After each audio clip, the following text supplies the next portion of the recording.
అదే RTV app వార్తల్ని క్షణాల్లో చదివే అవకాశం ఉంటుంది. ఒక న్యూస్ పేపర్, ఒక టెలివిజన్ ఛానల్ మీ చేతుల్లో ఎప్పుడూ ఉంటాయి. శ్రీ సీతారామచంద్ర స్వామి వారి దేవస్థానం, భద్రాద్రి జిల్లా, భద్రాచలం.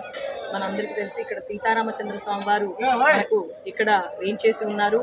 ఇప్పుడు ఈ వారం రోజుల నుంచి కూడా భద్రాద్రి జిల్లా వాసులు అంటే లేదా ఖమ్మం జిల్లా కానీ ఇక్కడ వర్ణదేవుడు చాలా ఉగ్రరూపం ధరించి ఇక్కడ వర్షాలు కురిపించి చాలామంది ప్రకృతి వైపరీత్యాలకు గురై ఉన్నారు.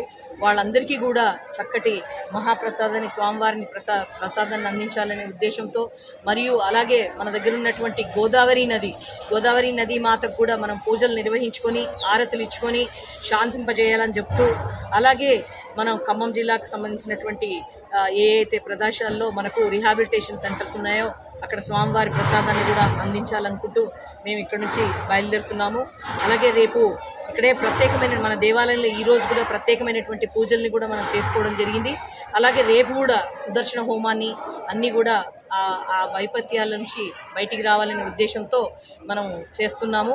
అది దానికోసం మనం ప్రత్యేకమైనటువంటి చిన్న సహాయాన్ని రామాలయం తరఫు నుంచి కూడా మనం అందించాలనే ఉద్దేశంతో ఖమ్మం జిల్లాకు బయలుదేరుతున్నాం. జై శ్రీరామ్. మరిన్ని వీడియోస్ కోసం ఛానల్ ని సబ్స్క్రైబ్ చేయండి. లేటెస్ట్ అప్డేట్స్ కోసం వాట్సాప్ ఛానల్ ని ఫాలో చేయండి.